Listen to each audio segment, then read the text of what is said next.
Welcome to our channel we make genius. Current affair के segment में आज हम फिर से आपके बीच में टॉप 25 क्वेश्चन लेके आए हुए हैं जो आपके किसी भी तरह के एग्जाम्स के लिए बहुत ही महत्वपूर्ण होगा। वीडियो में जितने भी पॉइंट्स यहाँ पे बताए जाएंगे वह आपके लिए बहुत ही नॉलेजेबल है, इसलिए बिना स्किप किए हुए ही वीडियो को बहुत ही ध्यान से देखें। तो बहुत समय ना खराब करते हुए आइए चलते हैं हम अपने वीडियो की तरफ। वीडियो की श्रृंखला में प्रश्नों की श्रृंखला में जो हमारा सबसे पहला प्रश्न है वह है 93वें अकादमी पुरस्कारों में से किस फिल्म ने सर्वश्रेष्ठ चित्र का ऑस्कर जीता। ठीक है, जो 93वां अकादमी पुरस्कारों में से किस फिल्म ने सर्वश्रेष्ठ चित्र का ऑस्कर जीता वह फिल्म कौन सी है, तो उसका जवाब है हमारा नोमैडलैंड्स।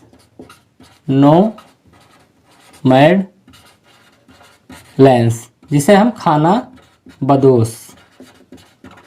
न्यायमूर्ति राजेश बिंदल, ठीक है, न्यायमूर्ति राजेश बिंदल को किस उच्च न्यायालय के कार्यवाहक मुख्य न्यायाधीश के रूप में चुना गया है। जो राजेश बिंदल जी हैं उनको किस उच्च न्यायालय के कार्यवाहक के मुख्य न्यायाधीश के रूप में चुना गया है, तो उसका जवाब है कलकत्ता।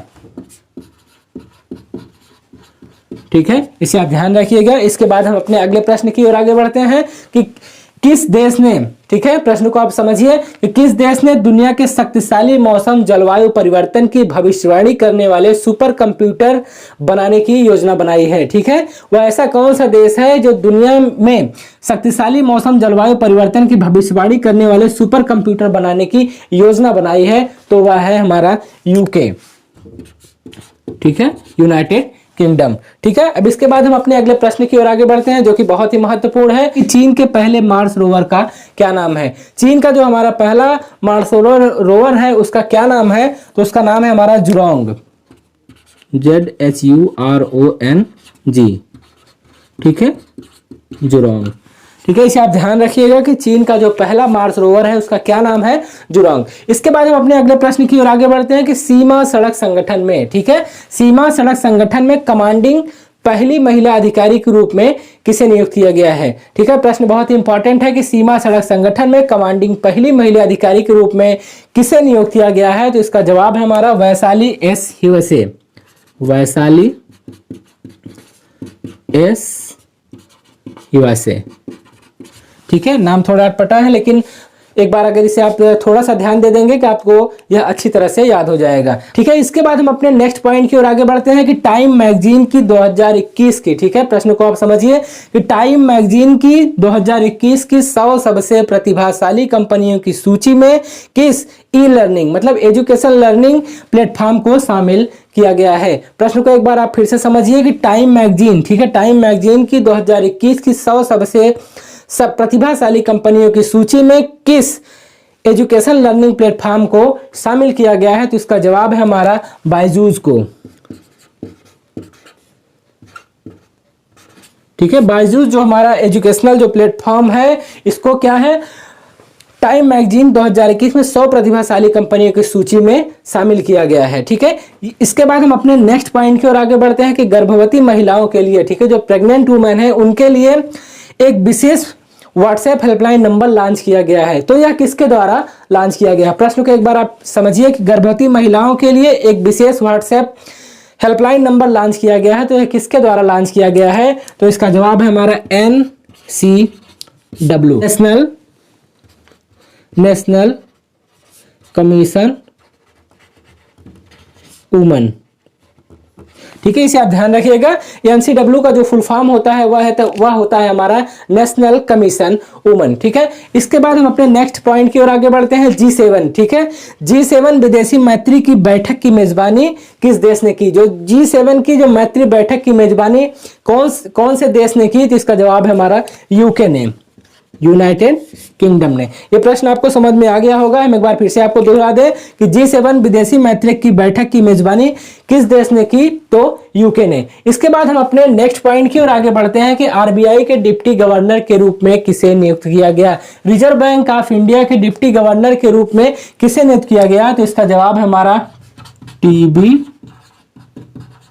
शंकर। ठीक है, आरबीआई के डिप्टी गवर्नर के रूप में किसे नियुक्त किया गया, तो इसका जवाब है हमारा TB शंकर। ठीक है, इसके बाद हम अपने नेक्स्ट पॉइंट की ओर आगे बढ़ते हैं कि दुनिया के पहले आर्टिफिशियल इंटेलिजेंस जहाज का क्या नाम है। यह प्रश्न बहुत ही इंपॉर्टेंट है कि दुनिया के पहले आर्टिफिशियल इंटेलिजेंस जहाज का क्या नाम है? तो इसका जवाब है हमारा मे फ्लावर 400। ठीक है, इसको आप ध्यान रखिएगा, मे फ्लावर 400। ठीक है, दुनिया के पहले आर्टिफिशियल इंटेलिजेंस जहाज का क्या नाम है? तो मे फ्लावर 400, इसको आप ध्यान रखिएगा। अब इसके बाद हम अपने नेक्स्ट पॉइंट की ओर आगे बढ़ते हैं कि भारतीय सेना ने किस राज्य में पहला हरित सौर ऊर्जा संयंत्र शुरू किया? यह बहुत ही इंपॉर्टेंट है, इस प्रश्न को आप समझिए। भारतीय सेना ने किस राज्य में पहला हरित और सौर ऊर्जा संयंत्र शुरू किया? तो इसका जवाब है सिक्किम ने, सिक्किम राज्य में। ठीक है, ये पॉइंट आपको समझ में आ गया होगा। भारतीय सेना ने किस राज्य में पहला हरित और सौर ऊर्जा संयंत्र शुरू किया? तो यह है सिक्किम। अब इसके बाद एन रंगास्वामी जो हमारा अगला प्रश्न है, एन रंगास्वामी ने 7 मई को किस राज्य, ठीक है, किस राज्य, आपको गुमराह करने के लिए किस राज्य और ऑब्लिक करके केंद्र शासित प्रदेश भी लिख दिया गया है। तो प्रश्न को आप सबसे पहले समझिए कि एन रंगास्वामी ने 7 मई को किस राज्य ऑब्लिक करके केंद्र शासित प्रदेश के मुख्यमंत्री के रूप में शपथ ली? तो इसका जवाब है हमारा पुदुचेरी। ठीक है, ये पॉइंट बहुत ही इंपॉर्टेंट है, इसको आप ध्यान रखिएगा कि एन रंगास्वामी ने 7 मई को किस राज्य ऑब्लिक करके केंद्र शासित प्रदेश लिखा गया है कि किस प्रदेश के मुख्यमंत्री के रूप में शपथ ली? तो इसका जवाब है हमारा पुदुचेरी। अब ठीक है, इसके बाद हम अपने नेक्स्ट पॉइंट की ओर आगे बढ़ते हैं कि पुरुष एकल में मैड्रिड ओपन का खिताब किसने जीता? जो पुरुष एकल में मैड्रिड ओपन का खिताब किसने जीता? तो इसका जवाब है हमारा अलेक्जेंडर ज्वेरेव ने, अलेक्जेंडर ज्वेरेव। ठीक है, ये पॉइंट आपको समझ में आ गया होगा। पुरुष एकल में मैड्रिड ओपन का खिताब किसने जीता? तो इसका जवाब हमारा अलेक्जेंडर ज्वेरेव ने। इसके बाद हम अपने अगले प्रश्न की ओर आगे बढ़ते हैं जो कि बहुत ही महत्वपूर्ण है कि प्रतिष्ठित शेख जायद, ठीक है, प्रतिष्ठित शेख जायद बुक अवार्ड जीतने वाले भारत के पहले व्यक्ति कौन बने? ठीक है, यह प्रश्न बहुत ही इंपॉर्टेंट है और एग्जाम के दृष्टिकोण से, करंट अफेयर के दृष्टिकोण से देखा जाए तो प्रश्न बहुत ही महत्वपूर्ण है कि प्रतिष्ठित शेख जायद बुक अवार्ड जीतने वाले भारत के पहले व्यक्ति, क्योंकि भारत के पहले व्यक्ति के रूप में इन्हें नामित किया गया है, तो उनका क्या नाम है? तो इनका नाम जो है ताहिरा कुतुबुद्दीन। ठीक है, ताहिरा कुतुबुद्दीन प्रतिष्ठित शेख जायद बुक अवार्ड जीतने वाले भारत के पहले व्यक्ति बने हैं। अब इसके बाद हम अपने नेक्स्ट पॉइंट की ओर आगे बढ़ते हैं कि संयुक्त राष्ट्र की एक रिपोर्ट के अनुसार 2027 तक कौन सा देश सबसे अधिक आबादी वाला देश बनेगा? आबादी वाले देश की अगर हम बात करें तो वर्तमान समय में चीन हमारा पूरे विश्व में सबसे ज्यादा आबादी चीन की है और उसके बाद हमारा भारतवर्ष दूसरे नंबर पे आता है। लेकिन जो हमारा यहाँ प्रश्न है कि संयुक्त राष्ट्र की एक रिपोर्ट के अनुसार 2027 तक कौन सा देश सबसे अधिक आबादी वाला देश बनेगा? तो इस यहाँ तक 2027 तक भारत हमारा जो है चीन को ओवरटेक कर देगा और भारत हमारा 2027 में विश्व का सबसे अत्यधिक आबादी वाला देश बन जाएगा, ऐसा संयुक्त राष्ट्र की एक रिपोर्ट के अनुसार बताया गया है। ठीक है, इसके बाद हम अपने नेक्स्ट पॉइंट की ओर आगे बढ़ते हैं कि किस राज्य सरकार ने, प्रश्न बहुत ही इंपॉर्टेंट है और कोविड-19 से रिलेटेड है, तो प्रश्न को आप बहुत ही ध्यान से समझें कि किस राज्य सरकार ने कोविड-19 से अपने माता पिता अभिभावकों को खोने वाले बच्चों के लिए मुफ्त शिक्षा की घोषणा की? प्रश्न को एक बार फिर से आप समझें कि वह कौन सा ऐसा राज्य है जिसने कोविड-19 से अपने माता पिता अभिभावकों को खोने वाले बच्चों के लिए मुफ्त शिक्षा की घोषणा की? तो इसका जवाब है हमारा छत्तीसगढ़ ने, छत्तीसगढ़। ठीक है, इसके बाद हम अपने नेक्स्ट पॉइंट की ओर आगे बढ़ते हैं कि नेपाल के प्रधानमंत्री के रूप में किसे फिर से चुना गया? नेपाल के प्रधानमंत्री के रूप में किसे फिर से चुना गया? तो वह है हमारा केपी शर्मा ओली, केपी शर्मा ओली। ठीक है, ये प्रश्न आपको समझ में आ गया होगा कि नेपाल के प्रधानमंत्री के रूप में किसे फिर से चुना गया? तो जवाब है हमारा केपी शर्मा ओली। ठीक है, इसके बाद हम अपने नेक्स्ट पॉइंट की ओर आगे बढ़ते हैं कि किस भारतीय एजेंसी को हरित ऊर्जा पुरस्कार से सम्मानित किया गया? कौन सी भारतीय एजेंसी है जिसे हरित ऊर्जा पुरस्कार से सम्मानित किया गया? तो इसका जवाब है हमारा इरेडा। ठीक है, इरेडा भारतीय एजेंसी है जिसे हरित ऊर्जा पुरस्कार से सम्मानित किया गया है। ठीक है, इसके बाद हम अपने नेक्स्ट पॉइंट की ओर आगे बढ़ते हैं जो कि बहुत ही महत्वपूर्ण है कि वर्ष 2020 के लिए, ठीक है, प्रश्न को आप एक बार ध्यान से समझिए, क्योंकि एग्जाम्स में अभी हाल ही ताज में इसमें परिवर्तन भी हुआ है। तो प्रश्न को आप सबसे पहले ईयर देखें और प्रश्न के ऑप्शन को आप ध्यान से समझें। ठीक है, तो हमारा प्रश्न है कि वर्ष 2020 के लिए मिस यूनिवर्स का ताज किसे चुना गया। वर्ष 2020 की यहाँ पे बात हो रही है। वर्ष 2020 के लिए मिस यूनिवर्स का ताज किसे चुना गया, तो वह है हमारी एंड्रिया मेजा। एंड्रिया मेजा। ठीक है, हमने शुरू में ही आपसे कहा है कि प्रश्न में सबसे पहले आप ईयर देखेंगे और क्वेश्चन में आप जो है ऑप्शंस देखेंगे। ठीक है, हम इसलिए बोल रहे हैं कि वर्ष 2020 के लिए मिस यूनिवर्स का ताज किसे चुना गया था, तो वह है हमारी एंड्रिया मेजा।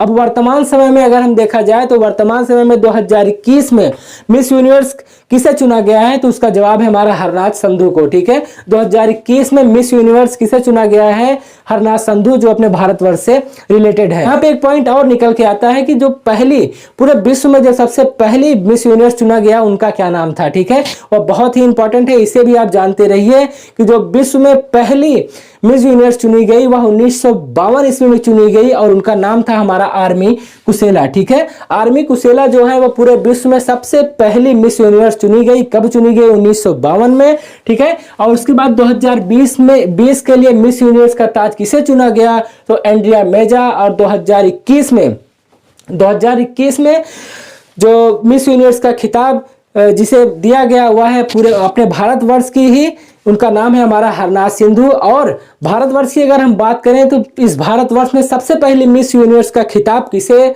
मिला या मिस यूनिवर्स के खिताब से किसे नवाजा गया, तो वह थी हमारी सुष्मिता सेन। ठीक है, सुष्मिता सेन को पहली बार भारत में मिस यूनिवर्स के खिताब से नवाजा गया। जलवायु परिवर्तन के लिए COP 26, ठीक है, COP 26 के पीपल्स एडवोकेट के रूप में किसे चुना गया, तो वह है हमारे डेविड एटनबरो। David Attenborough. ठीक है, प्रश्न आपको समझ में आ गया होगा। इसके बाद हम अपने अगले प्रश्न की ओर आगे बढ़ते हैं, जो कि बहुत ही महत्वपूर्ण है कि MMA वर्ल्ड चैंपियन बनने वाले पहले भारतीय फाइटर कौन बने। प्रश्न बहुत ही इंपॉर्टेंट है कि MMA वर्ल्ड चैंपियन बनने वाले पहले भारतीय फाइटर कौन बने, तो अर्जुन सिंह भुल्लार। अर्जुन सिंह भुल्लार। ठीक है, MMA वर्ल्ड चैंपियन बनने वाले पहले भारतीय फाइटर कौन बने, तो अर्जुन सिंह भुल्लार। भुल्लार अगर आप याद रखेंगे तो आपको आसानी से ऑप्शन में ये दिख जाएगा और आप आसानी से सही आंसर टिक कर देंगे। भुल्लार को याद करने के लिए हम एक और तरीका आपको बता दें जो बहुत ही शायद इसे सटीक बैठता हो। अगर आपने बाहुबली मूवी देखी हो तो उसमें जो भल्लाल देव थे उन्हीं से मिलता जुलता भुल्लार है, तो भल्लाल से भुल्लार मिलता है। तो इस MMA वर्ल्ड चैंपियन बनने वाले अगर पहले भारतीय फाइटर की बात अगर पूछी जाएगी तो आप भल्लाल देव आप याद रखिएगा, वहां पे आप अर्जुन सिंह भुल्लार दिखेगा तो आप आसानी से टिक कर दीजिएगा, आपका आंसर सही हो जाएगा। इसके बाद हम अपने नेक्स्ट पॉइंट की ओर आगे बढ़ते हैं कि केंद्र सरकार ने किस सोशल मीडिया प्लेटफॉर्म से अपनी प्राइवेसी पॉलिसी अपडेट वापस लेने को कहा है। जो हमारी सेंट्रल गवर्नमेंट है वह ऐसे किस ऐप के लिए उन्होंने अपनी प्राइवेसी पॉलिसी के जो अपडेट उन्होंने लॉन्च किया था उसको वापस करने के लिए कहा है, तो वह ऐप है हमारा व्हाट्सएप। ठीक है, अभी हाल ताज में यह एक बहुत ही उभरा हुआ मुद्दा था कि व्हाट्सएप अपना अपडेट प्राइवेसी पॉलिसी को लेकर एक नया अपडेट देने वाली थी, लेकिन उन्होंने उसे केंद्र सरकार ने रोका और यह अपडेट वापस लेने के लिए कहा है। ठीक है, यह प्रश्न हम एक बार फिर से आपको पढ़ के बता दें कि केंद्र सरकार ने किस सोशल मीडिया प्लेटफॉर्म से अपनी प्राइवेसी पॉलिसी अपडेट वापस लेने के लिए कहा है, तो वह ऐप है हमारा व्हाट्सएप। CBI के नए प्रमुख कौन चुने गए। ठीक है, CBI के सेंट्रल ब्यूरो ऑफ इन्वेस्टिगेशन के नए प्रमुख कौन चुने गए, तो इनका नाम है हमारा सुबोध जायसवाल। सुबोध जायसवाल। ठीक है, CBI के नए प्रमुख कौन चुने गए, तो उनका जवाब है हमारा सुबोध जायसवाल। अब नारकोटिक्स कंट्रोल ब्यूरो के वर्तमान महानिदेशक कौन है, जो प्रश्न है वह बहुत ही इंपॉर्टेंट है। यहाँ पे हमने देखा कि CBI के नए प्रमुख कौन चुने गए, तो उनका जवाब है हमारा सुबोध जायसवाल। और नारकोटिक्स कंट्रोल ब्यूरो के वर्तमान महानिदेशक किसे चुना गया है, तो इसका जवाब है हमारा राकेश अस्थाना। राकेश अस्थाना। ठीक है, यह बहुत ही महत्वपूर्ण है। नारकोटिक्स कंट्रोल ब्यूरो के वर्तमान महानिदेशक कौन है, तो इनका जवाब है हमारा राकेश अस्थाना। इसी के साथ हम इस पूरे वीडियो के सबसे अंतिम प्रश्न की ओर पहुंचते हैं, जो कि हमारा रूस ने किस देश के साथ अपनी सबसे बड़ी परमाणु ऊर्जा परियोजना की शुरुआत की है। रसिया। ठीक है, रसिया ने किस देश के साथ अपनी सबसे बड़ी परमाणु ऊर्जा परियोजना की शुरुआत की है, तो उसका जवाब है हमारा चीन। ठीक है, यह प्रश्न एक बार हम फिर से आपको पढ़ के बता दें कि रूस ने किस देश के साथ अपनी सबसे बड़ी परमाणु ऊर्जा परियोजना की शुरुआत की, तो इसका जवाब है हमारा चीन। उम्मीद है कि इस छोटे से सेशन में हमने 25 बहुत ही महत्वपूर्ण करंट अफेयर्स से रिलेटेड आपको टॉप 25 क्वेश्चन प्रोवाइड करा है, जो आपके एग्जाम के दृष्टिकोण से बहुत ही महत्वपूर्ण होगा। अगर इसमें बताए गए सारे पॉइंट्स अगर आपको एक बार में ना समझ में आए तो वीडियो को आप एक दो बार जरूर देखें, ताकि इसमें बताए गए सारे पॉइंट्स को आप अच्छी तरह से समझ जाएं। वीडियो आपको किस तरह से लग रहा है हमें कमेंट सेशन में कमेंट करके जरूर बताएं। अगर वीडियो आपको अच्छा लगता है तो वीडियो को लाइक करें और अपने दोस्तों के साथ जरूर शेयर करें। और हाँ, अगर आप हमारे चैनल पर नए हो तो चैनल को जरूर सब्सक्राइब करें। तो फिर से मिलेंगे आपसे एक नए वीडियो में नए एनर्जी नए उत्साह के साथ। तब तक बने रहिएगा हमारे चैनल के साथ। जय हिंद।